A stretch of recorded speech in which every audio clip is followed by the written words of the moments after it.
I guess we'll go to the first person that called in, who I'm assuming is Tina Traster from the Rockland County Business Journal. I hope, because that's who has. That's also cool. I was going to do a segue too, and now the two callers distracted me. Is this Tina? It is. Good morning. Good morning, Tina. How is everybody over there? We're good. How are you? All right. A little chilly. A lot chilly. Yeah, sure. Warwick is still in the teens. Well, I saw the 20s this morning. Yes, we're in the 20s here in the Rockland. Yes. A little cold, but sunny, beautiful, and the countdown to Christmas, right? It is? Yep. We are going to talk about... I do have to say, interesting you brought up Christmas. I found it almost heartwarming, I suppose. The malls and shopping centers in our area, at least the ones that I've been to, pretty busy. Yeah, did you get that impression? I did, and I based that partially on being inside it, and also just the difficulty I had in finding parking spots. Some of the smaller shopping centers are packed. Places like the mall, Palisades Center, and the others, maybe not like they've done in Christmases past. Still plenty of people there, though. I was at the Middletown Mall yesterday. I know that's not in Rockland County, but that was crazy too. Yeah, insane how busy it was. Yeah, I don't know. Let me think. I haven't been in a mall in quite a while, but I hadn't had the impression. I was in more like in the Main Street environments over the weekend, and I got the feeling that there was life about, but that it wasn't. That frenzy you feel before Christmas. I don't know. Wasn't feeling that frenzy. No, I can't say I was feeling the frenzy. Certainly not at the mall, but I mean, I was nice to see it crowded. That I definitely did. There was, my daughter works at a French restaurant in New Jersey. It's a relatively medium-sized shopping center where she is, and they've got a Whole Foods there. They've got fairly unique retail outlets. Oh, is that in Closter? Correct. Yeah, as a matter of fact, it is. Oh, that is a premier shopping. That is to me, that is the paragon of what a really vital shopping center looks like. And they've gone out of their way to make lots of very visually striking improvements, not only at to the stores themselves, but to the parking areas. I mean, that place has been jammed every time I've been there the last week or two. Definitely. I actually spend a lot of time down there myself, so I know exactly what you're talking about. And I think that it's not just the Whole Foods. I think it's the whole shopping center has a cohesion. Yes.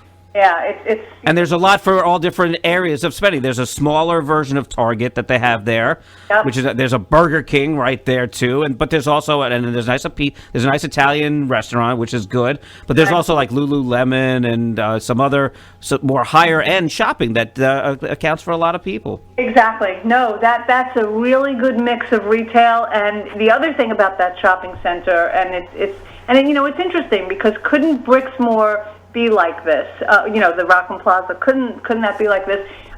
It's somewhat of the town center for the kids. I noticed that too. Yes. I mean, it's the kids and the skateboarding and the hanging out and the Starbucks, and if you think about it, it's because Closter doesn't really have a proper town center, and it's like it reminds me of Nanuet in that. Their main street is a very small street, a little bit tired, a little bit not that hip maybe, but the shopping center itself has turned into like town square.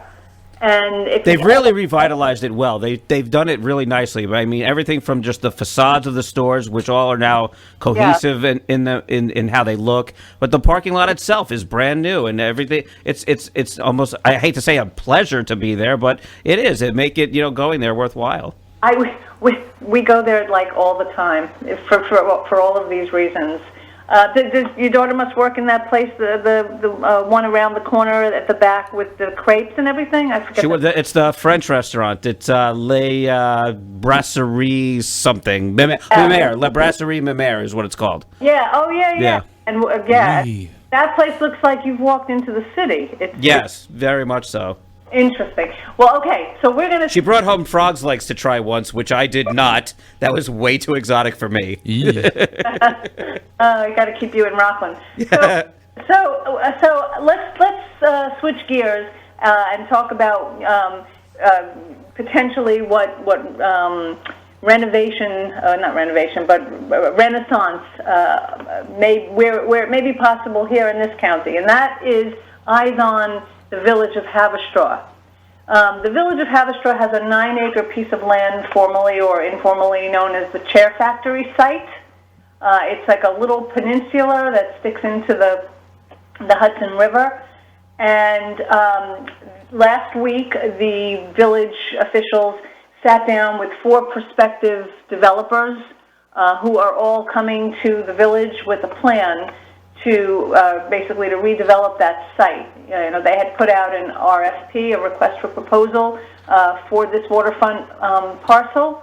And like I said, they've sat down with 4 developers, apparently each of whom has some aspect of what they're looking for, and they'll winnow this down to one preferred developer in January, and they'll make an announcement. And the reason why this piece of land is important, and the reason why it's something that anybody who's interested in economic development should be watching is the village of Haverstraw has, for more than 20 years, attempted to jumpstart itself to, I'm not going to use the word gentrify, but to have more economic development, to diversify its main street, to be a place that brings people to it beyond the village borders. And the Ginsburg development in some way maybe started that trend, but I don't think it really has materialized in a full way up and down Main Street. Why this is different is because where this is physically situated is literally at the bottom of Main Street. But this parcel once developed with a mix of, and this is important, okay, housing, commercial, retail, but it seems like they're also going to integrate like a boutique hotel down there.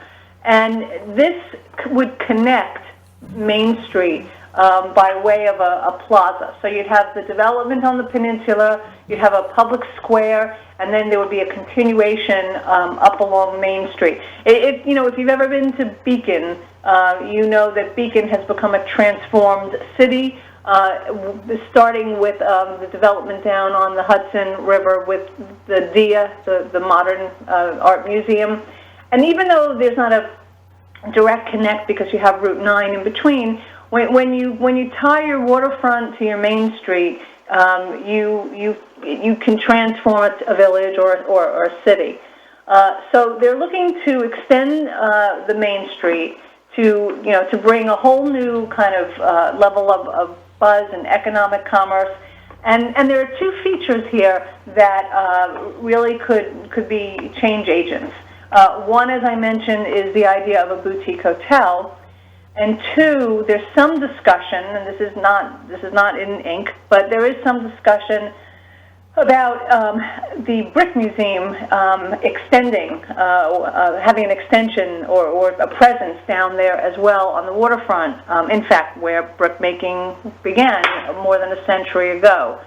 And I think that if Rockland, if the Brick Museum can take itself also to the next level and have more visibility and bring people to the county for tourism, this is just a win-win for the village, for the town, for the county, for everybody. And one last thing about this is that in concert with this development that's on the table, the village also recently won a $10 million downtown revitalization grant from New York State, which is really key. Because even though not all of that $10 million would be needed for this project, it would be probably very important to use a portion of that money for the infrastructure that will be needed down on the site. So this is, this is interesting. This is, I think this is a big deal, and I think that this is going to be very important for the village of Haverstraw and for the development community, the real estate community, and for the tourism industry here in the county. So exciting. I think this is an exciting thing that's happening. There are other large parcels around the county where towns have inserted themselves, like most notably in Orangetown with the HNA site, to try to stimulate development. But this one in particular is just, it's just really prime. It's a prime piece of land, and it's symbolic because, it's where brickmaking began 100 years ago, and so it's something to build on. In other words, it's a logical place to put a hotel. It's a logical place to have walking trails and to bring people down there and to, show off a piece of our history here that's fascinating. I mean, those bricks built New York City, so we are watching this story very closely. Fantastic. It's optimistic in continuing to build on the infrastructure there. We hope that it ends up working out positively, of course. Anything else on the agenda today? Any exciting business news? I know we were talking, of course, to Clarkstown Supervisor George Homan this morning about the marijuana vote. They appear to be out and out for good, or at least, not out for good, but opt out for now until more comes out from the government in terms of the state government from Kathy Hochul. So we'll have to see about that. But Haverstraw is looking to lean to opt in. So what are your predictions for the Haverstraw vote? Yeah, well, this is interesting. Okay, because did Howard Phillips say that on the radio? He's been saying very positive things on it. He hasn't given us a definite answer, but he is leaning towards opting in, just because they happen to be one of the only towns doing so, considering all the other towns we've talked to thus far have opted out. He would be the only one opting in, so it'd be definitely lots of revenue coming his way. That's for sure. Yeah. I think it's interesting. I think first of all he's got an interesting situation because the village of Haverstraw has opted in.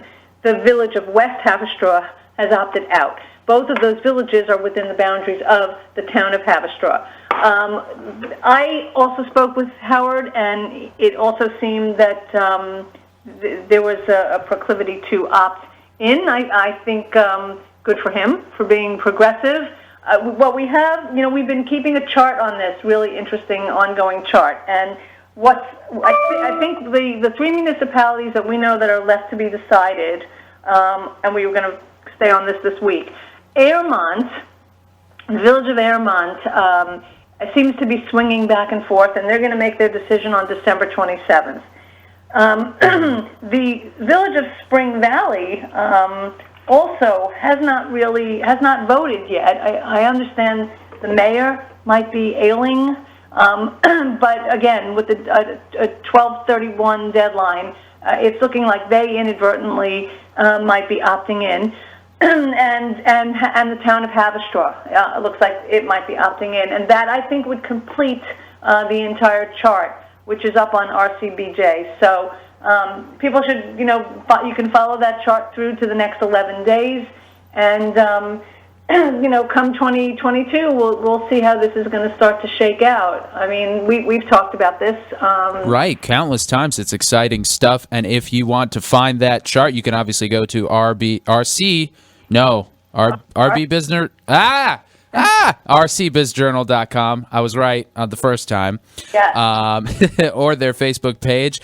But thank you very much, Tina Traster from the Rockland County Business Journal. We will talk to you next week, if not before then. Have a happy holidays. Have a wonderful holiday.